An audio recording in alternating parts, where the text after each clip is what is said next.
ದೇಶದೆಲ್ಲೆಡೆ ಅಸಮಾನತೆ ಅಸ್ಪೃಶ್ಯತೆ ತಲೆದೂರಿದಂಥ ಸಮಯದಲ್ಲಿ ಪ್ರತಿಯೊಬ್ಬರಿಗೂ ಜಾತಿ ವರ್ಣ ಲಿಂಗವನ್ನು ನೋಡದೆ ಪ್ರತಿಯೊಬ್ಬರ ಕರಸ್ಥಳಕ್ಕೂ ಲಿಂಗವನ್ನು ಕೊಟ್ಟಂತಹ ವಿಶ್ವಗುರು ಬಸವಣ್ಣವರ ಜಯಂತಿಗೆ ಇನ್ನೇನು 4-5 ದಿನಗಳು ಉಳಿದಿದ್ದು ಬಸವಣ್ಣವರ ಜಯಂತಿಯನ್ನು ವಿಜೃಂಭಣೆಯಿಂದ ಆಚರಿಸಲು ರಾಜ್ಯಾದ್ಯಂತ ಸಾಕಷ್ಟು ತಯಾರಿಗಳು ನಡೆದಿವೆ. ಅದೇ ರೀತಿ ನಮ್ಮ ಬೀದರ್ ನಗರದಲ್ಲೂ ಕೂಡ ಏನು ಬಸವ ಜಯಂತಿ ಉತ್ಸವ ಸಮಿತಿ ಅಂತ ಮಾಡಿಕೊಂಡು ಬಸವ ಜಯಂತಿಯನ್ನು ಯಾವ ರೀತಿ ಆಚರಿಸಬೇಕು ಅಂತೇಳಿ ಆ ಸಮಿತಿಯಲ್ಲಿ ನಿರ್ಧರಿಸಿ ಸಾಕಷ್ಟು ಅದ್ದೂರಿಯಾಗಿ ಆಚರಿಸಲು ನಿರ್ಧರಿಸಿದ್ದಾರೆ. ಈ ಬಗ್ಗೆ ಮಾತಾಡಲು ನಮ್ಮ ಜೊತೆ ಏನು ಬಸವ ಜಯಂತಿ ಉತ್ಸವ ಸಮಿತಿಯ ಅಧ್ಯಕ್ಷರಂತ ಜಯರಾಜ್ ಖಂಡ್ರೆ ಅವರಿದ್ದಾರೆ. ಬನ್ನಿ ಅವ್ರನ್ನೇ ಮಾತಾಡ್ಸೋಣ. ಸರ್, ಯಾವ ಥರ ಈ ಸರಿ ಜಯಂತಿನ ಆಚರಿಸ್ಬೇಕಂತ ಪ್ಲ್ಯಾನ್ ಇದೆ, ಏನೆಲ್ಲ ಕಾರ್ಯಕ್ರಮಗಳು? ಈಗ ನಾಳೆ 28ನೇ ತಾರೀಕಿಗೆ ಮುಂಜಾನೆ 6 ಗಂಟೆಗೆ ಇಷ್ಟಲಿಂಗ ಪೂಜೆ ಯಾಕೆ ಮಾಡೋದಂದ್ರೆ ನಮ್ಮ ಬಸವಣ್ಣನವ್ರು ಹೇಳಿದ್ದಾರೆ, ಯಾರು ಪೂಜೆ ಮಾಡ್ಕೊಂಡವ್ರು ಬರ್ತಾರೋ ಎಲ್ಲ ಸಮಾಧಾನ ಆಗಿರುತ್ತೆ ಅಂತ. ಈಗ ನಮ್ಗೆ ಭಾಳಷ್ಟು ನಮ್ಮ ದೇಶದ ಮೇಲೆ ಭಾಳಷ್ಟು ಒಂದು ಗಂಡಾಂತರ ಆಗಿದೆ. ಅದು ಎಲ್ಲರಿಗೂ ದುಃಖದ ವಿಷಯ. ಆದರೆ ಏನು ಮಾಡೋಕ್ಕಾಗುತ್ತೆ, ನಮ್ಮದು ಅದು ದುಃಖದ ವಿಷಯಕ್ಕೆ ನಾವೇನು ಮಾಡ್ತೀವಿ, ಈಗ ಅದು ಶಾಂತಿ ಆಗಲಿ, ಒಳ್ಳೇದು ನಡೀಲಿ ಅಂಥೇಳಿ ಲಿಂಗ ಪೂಜೆ ನಾವು ಮಾಡ್ತಾಯಿದ್ದೀವಿ. ಲಿಂಗ ಪೂಜೆ 28ನೇ ತಾರೀಕಿಗೆ ಮುಂಜಾನೆ ಲಿಂಗ ಪೂಜೆ ಮಾಡ್ತಾಯಿದ್ದೀವಿ. ಅದೇ ಸಾಯಂಕಾಲ 28ನೇ ತಾರೀಕಿಗೆ ಒಂದು ಉದ್ಘಾಟನೆ ಕಾರ್ಯಕ್ರಮ ಎಲ್ಲ ನಮ್ಮ ಪೂಜ್ಯರು ಎಲ್ಲರೂ ಕರೆಸಿ ನಾವು ಒಂದು ಕಾರ್ಯಕ್ರಮ ಮಾಡ್ತೀವಿ. ಅದೇ 29ನೇ ತಾರೀಕಿಗೆ ವಚನ ಪಾರಾಯಣ ಅಂಥೇಳಿ ಮಾಡ್ತಾಯಿದ್ದೀವಿ. 29ನೇ ತಾರೀಕಿಗೆ ಜೈ ಜವಾನ್ ಅಂಥೇಳಿ ಒಂದು ನಾಟಕ ಮಾಡ್ತಾಯಿದ್ದೀವಿ.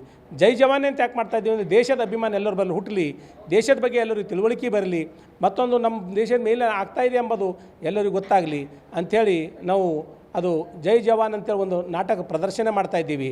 ಆದರೆ ಪ್ರತಿ ವರ್ಷದಂತೆ 892ನೇ ಜಯಂತಿ ಆಗ್ತಾಯಿದ್ದೇವೆ. ಆ ಜಯಂತಿಗೆ ನಾವು ಯಾವುದೂ ಈಗ ಘಟನೆ ಆಗ್ಯದ ಅಂತೇಳಿ ಒಂದು ಜಯಂತಿ ಅಂತೂ ನಿಂದ್ರಿಸೋಕೆ ಆಗ್ತಾಯಿಲ್ಲ. ಅದ್ರ ಕಡೆಂದು ಆ ಜಯಂತಿಯನ್ನು ನಾವೆಲ್ಲರೂ ನಮ್ಮ ಬಸವಪ್ಪರ ಸಂಘಟನೆದು ಎಲ್ಲ ನಮ್ಮ ಅಣ್ಣಂದಿರು, ಎಲ್ಲ ನಮ್ಮ ಹಿರಿಯರು, ಎಲ್ಲ ಸಂಘಟನೆದವರು ಕುಂತು ಒಂದು ಮೆರವಣಿಗೆ ಮಾಡೋಣ ಅಂತೇಳಿ ನಿರ್ಧಾರ ಮಾಡಿದ್ದಾರೆ. ಆ ನಿರ್ಧಾರಕ್ಕೆ ನಾವೆಲ್ಲ ಬದ್ಧಾಗಿ ಇವಾಗ ನನಗೆ ಬಸವ ಜಯಂತಿ ಅಧ್ಯಕ್ಷ ಅಂತ ಪ್ರತಿ ವರ್ಷಕ್ಕೊಬ್ಬರಿಗೆ ಮಾಡ್ತಾರೆ. ಈ ವರ್ಷ ನನಗೆ ಆರಿಸಿದ್ದಾರೆ ಎಲ್ಲ ನಮ್ಮ ಸಮಾಜದವ್ರು ಕುಂತು. ಅದಕ್ಕಾಗಿ ನಾನು ಎಲ್ಲ ನಮ್ಮ ಹಿರಿಯರಲ್ಲಿ ಕೇಳ್ಕೊಂಡು ಒಂದು ಬದ್ಧವಾಗಿ ಇವತ್ತು ಬಸವ ಜಯಂತಿ ಒಂದು ಆಚರಿಸ್ಲಾಗ ನಾವೆಲ್ಲ ನಿರ್ಧಾರ ಮಾಡಿದೆವು. 30ನೇ ತಾರೀಕಿಗೆ ಸಾಯಂಕಾಲ 6 ಗಂಟೆಯಿಂದ ಸಂಜೆ 1:30 ತಾಸು ಇದು ಮೆರವಣಿಗೆ ನಡೀತಿದೆ. ಆ ಮೆರವಣಿಗೆಯಲ್ಲಿ ತಾವು ಎಲ್ಲ ಬಂದು ಸಹಕಾರ ನೀವು ಮಾಡಬೇಕಂತೇಳಿ ಎಲ್ಲ ಮಾಧ್ಯಮದವ್ರದ್ದಾಗಲಿ ಎಲ್ಲ ನಮ್ಮ ಸಂಘಟನೆದವ್ರದ್ದಾಗಲಿ ಎಲ್ಲರಿಗೂ ನಾನು ಕಳಕಳಿಯಿಂದ ಕೇಳ್ಕೊತೀನಿ. ಶರಣಾರ್ಥಿ. ಅದೇ ರೀತಿ ಏನು ಈ ಸಮಿತಿಯ ಕಾರ್ಯದರ್ಶಿಗಳಂತ ಸಂಜು ಕುಮಾರ್ ಪಾಟೀಲ್ ಅವರಿದ್ದಾರೆ, ಅವ್ರನ್ನೂ ಮಾತಾಡ್ಸೋಣ. ಸರ್, ಏನು ಅವತ್ತು ಮೆರವಣಿಗೆ ಕಾರ್ಯಕ್ರಮಕ್ಕೆ ಯಾರ್ಯಾರು ಗೆಸ್ಟ್ ಆಗಿ ಬರ್ತಿದ್ರು, ಏನೆಲ್ಲ ಇರುತ್ತೆ? ಸನ್ಮಾನ್ಯ ಈಶ್ವರ್ ಖಂಡ್ರೆ ಅವರು ಉಸ್ತುವಾರಿ ಸಚಿವರು ಕೂಡ ಆಗಮಿಸ್ತಾ ಇದ್ದಾರೆ. ಹಾಗೂ ಹಿರಿಯರು, ಗಣ್ಯರು ಹಾಗೂ ನಮ್ಮ ಬೀದರಿನ ಎಲ್ಲ ಓಣೆಗಳಿಂದ ಮತ್ತು ಹಳ್ಳಿ ಕಡೆಯಿಂದ ಎಲ್ಲರಿಗೂ ಕೂಡ ಆಹ್ವಾನಿಸ್ತಾ ಇದ್ದೇವೆ. ಈ ಸಲ ಭಾಳ ವಿಜೃಂಭಣೆಯಿಂದ ಲೈಟಿಂಗ್ನೂ ಕೂಡ ಮಾಡ್ತಾ ಇದ್ದೇವೆ. ನಾವು ಈ ಸಲ ದೀಪಾಲಂಕಾರ, ಕಟೌಟು ಭಾಳ ವಿಜೃಂಭಣೆಯಿಂದ ಬಸವಣ್ಣವರ ಜಯಂತಿ ಇಷ್ಟು ವಿಜೃಂಭಣೆ ಮಾಡ್ತೀವಿ ಅಂದರೆ ಜನ ಹೆಚ್ಚಿಗೆ ಸೇರಬೇಕು. ಮತ್ತು ಎಲ್ಲ ಹಳ್ಳಿ ಕಡೆ ಹೋಗಿ ಪ್ರಚಾರನ ಕೊಟ್ಟು ಜನ ಹೆಚ್ಚಿಗೆ ಸೇರಿಸಿ ಶರಣ ಬಂಧುಗಳು, ಅಣ್ಣ ತಮ್ಮರು, ಅಕ್ಕ ತಂಗಿಯರು ಎಲ್ಲರೂ ಸೇರಿಸಿ ಭಾಳ ಅತಿ ವಿಜೃಂಭಣೆಯಿಂದ ಆಚರಿಸ್ತಾ ಬರ್ತದೆ.